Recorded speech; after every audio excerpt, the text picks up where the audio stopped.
Hello, my name is Chris.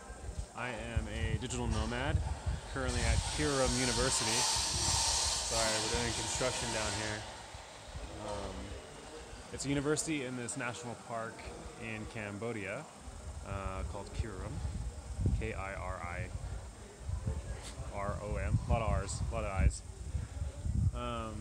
It's a technology institute. I wrote a blog post about it. I'll link it in the description. But basically, Japan's median age is 65, and Cambodia's median age is like 23-ish. Japan has a lot of problems because of that, and so this is a Japanese company. They started a university with the idea to train software engineers and ship them off to jobs in Japan to kind of supplement that stuff. What's up, man? My job here is chief technology officer.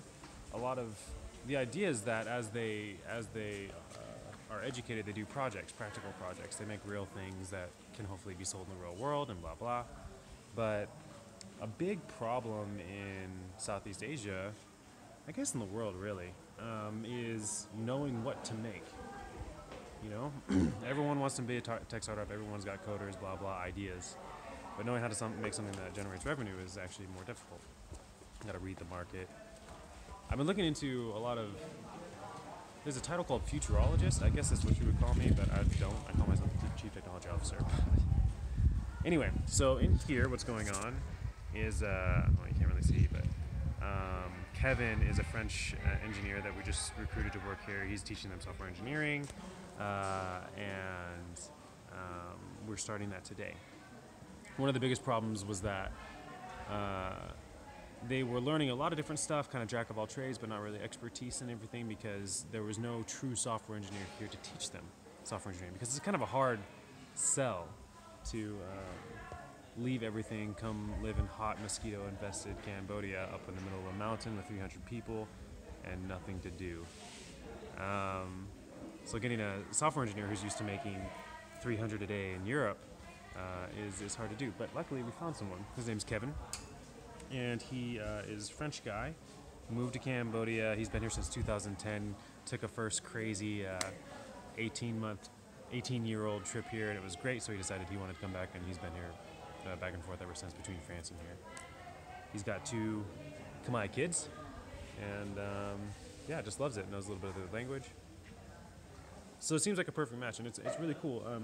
Honestly, I was able to find him because of stuff like this, because of social media, because of you guys liking and sharing. So do all that right now. Like, share, comment, because it all helps connect with other people that are wanting to help with this thing. Because in a lot of ways, if you're trying to recruit someone to come to Cambodia for any job, you're trying to reach a very small niche type of person, I guess. You've got to be altruistic. Money isn't your primary motivator. You've got to be relatively easygoing to deal with all the stuff that happens in Cambodia. You know, so broadening the network there and sharing it with people that are interested in that kind of thing definitely does help. Let's see, a day in the life at Kirim University is students wake up in the morning, have classes start at 8 till about 10:30, and that's structured classes. So they do English, they do some basic C programming, blah blah, and then after that, they do projects, internships, kind of stuff. So they work on chatbots and all sorts of little things. Good exercises. It's just, and I'll talk to most software engineers in general. And this isn't necessarily related to software engineering. It's any profession.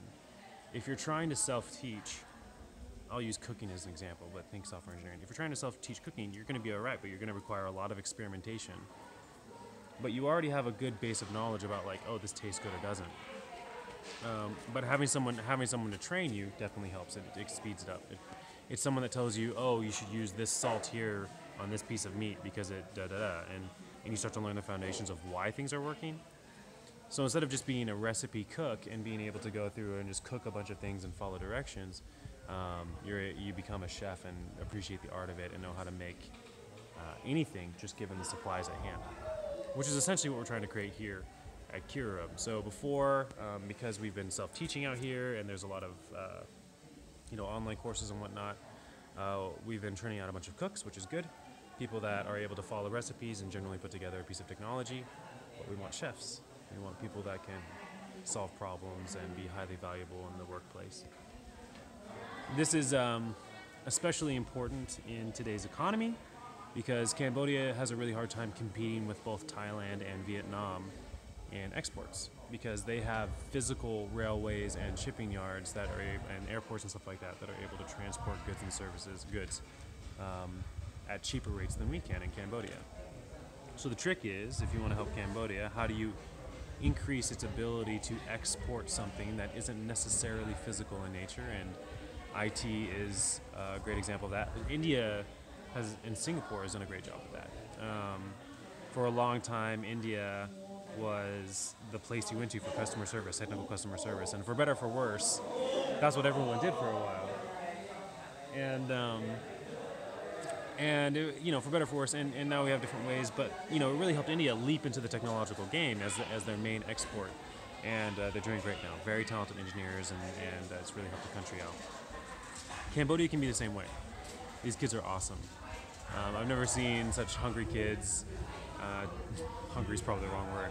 Eager kids to learn that just really, like a lot of kids in the States, like me, is a little fuck up and didn't want to go to class, whatever, but they work hard every single day, and they really want it. So I think it can work. After they do their projects, we have lunch at the canteen, which I've been at a couple times. If you look at my description, I'm sure there's a video of me in there. The cafeteria is okay. It's got Khmer Indian food, which is fine. I don't mind local food, obviously, but I don't really do good with spicy food. My stomach really doesn't agree with it, and most food is spicy, so I'm usually sick when I'm up here. That's fine.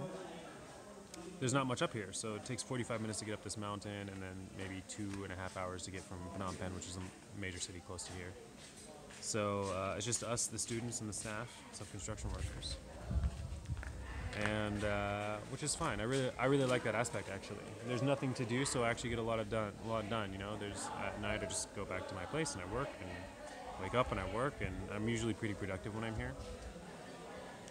Being around the trees is really nice.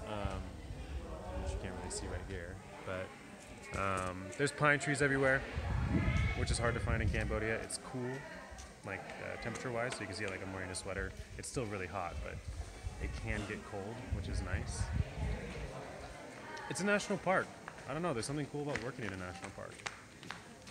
And the students are great. You feel like you're building the future of Cambodia, truly here. So.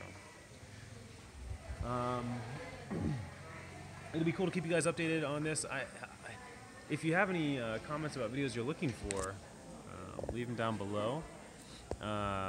This was one from a user, Leah. She wanted to know what a day in the life of Kiram was, which this is probably not it. This is me just talking to a camera, but if I ever get around to learning video editing and doing all that, or convince one of these students to do it for me, we'll show you some more stuff. I think that's about it. The tech scene in Cambodia is cool. Just like any country, anywhere is hard up for software engineers. So if we can pull this off, if we can pull off training some talented engineers, we can really change some futures here. I think our first class is 20 students, 20 to 25. We're starting on the 15th of May. So the first month we're just working on curriculum, getting all that done. He's getting to know the students and blah, blah. And then we'll start. So it should be good. It should be good. I'll bring you guys in there so you can see the students real quick, and then I'll turn it on. Come on.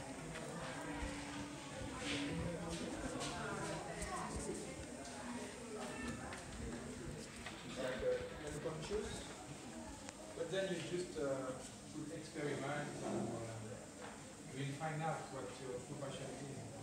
No worry. Just experiment. Don't worry, be happy.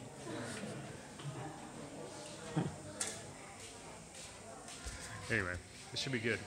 Yeah, that's about it for me at Kiram. Tomorrow I might talk about brand loyalty programs, or work down with tech startups in Phnom Penh. There's like the whole war going on down there. It's crazy. There's people choosing sides. I don't know. Anyway, thanks for tuning in. It's everything I thought was relevant today. Bye-bye.